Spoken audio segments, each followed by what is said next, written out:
Hello everyone, कैसे हैं आप सब। उम्मीद करता हूँ आप सब अच्छे से होंगे। आप सभी का स्वागत है हमारे YouTube channel physics analysis centre में। आज हम देखेंगे क्लास 12 फिजिक्स के बहुत ही इंपॉर्टेंट डेरिवेशन, अनंत लंबाई के सीधे धारावाही चालक तार के कारण उत्पन्न चुंबकीय क्षेत्र। ठीक है, इससे पहले हमने एम्पियर का परिपथीय नियम भली भांति देखा था।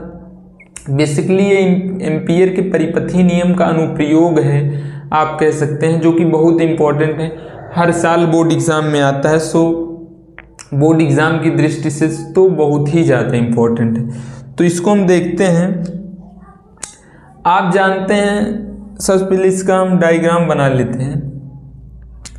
माना एक चालक तार है, ठीक है, माना एक चालक तार है, इसका मैं नाम दे देता हूँ XY। ठीक है, बिल्कुल एम्पियर के परिपथीय नियम के अनुसार, ठीक है, जिसमें I धारा प्रवाहित हो रही है। आप जानते हैं जब किसी चालक तार में धारा प्रवाहित की जाती है तो उसके चारों ओर चुंबकीय क्षेत्र उत्पन्न होता है। किसने बताया था? ऑरस्टेड ने बताया था। तो मान लीजिए इसके चारों ओर चुंबकीय क्षेत्र उत्पन्न हुआ है, जिसका पथ हमने मान लिया वृत्ताकार है। ठीक है, चारों ओर चुंबकीय क्षेत्र उत्पन्न हुआ है। अब इसका मध्य बिंदु मान लीजिए O है, O से R दूरी पर इसके अल्पांश को यदि हम dl सपोज कर लें और ये इसकी चुंबकीय क्षेत्र की दिशा है। ठीक है, तो आप सिंपल हिंदी में ऐसे लिखेंगे, माना XY एक चालक तार है जिसमें I धारा प्रवाहित हो रही है।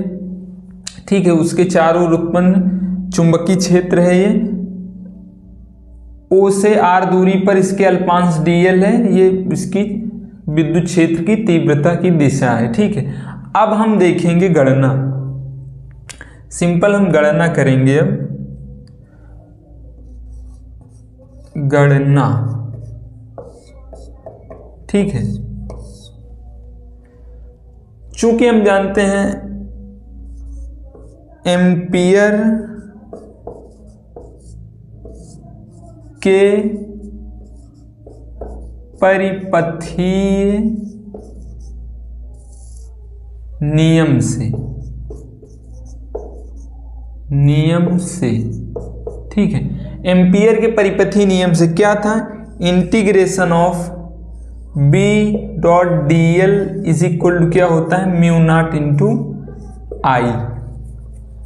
ठीक है, कांस्टेंट टर्म को बाहर कीजिए। B यहाँ पर कांस्टेंट है, यदि मैं B को बाहर कर दूं तो ये हो जाएगा integration of dl is equal to ये हो जाएगा म्यू नॉट इंटू I।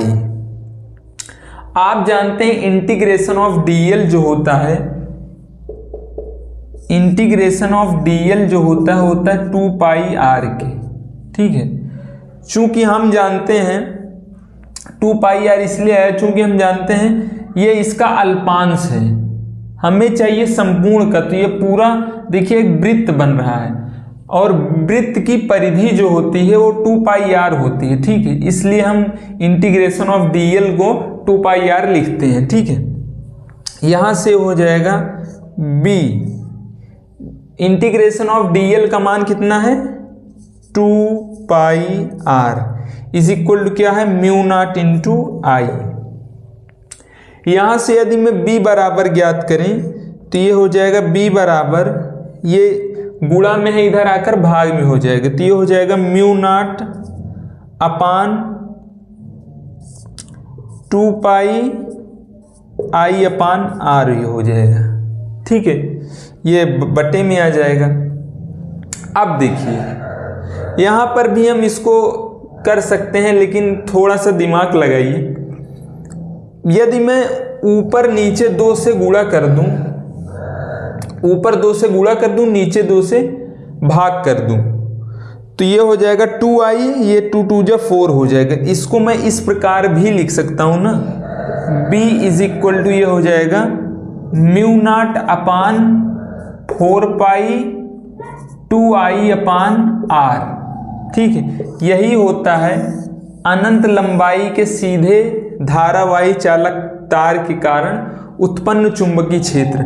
हमने यहाँ पर 2 से गुणा तथा भाग इसलिए किया चूंकि हम जानते हैं म्यू नॉट अपान 4 पाई का मान जो होता है वो 10 की घात -7 होता है न्यूटन प्रति एम्पियर स्क्वायर, इसलिए ताकि न्यूमेरिकल आने पर हम डायरेक्टली यहाँ पर म्यू नॉट अपान 4 पाई की जगह पर 10 की घात -7 लिख दें। ठीक है, तो न्यूमेरिकल यहाँ से आसान होगा।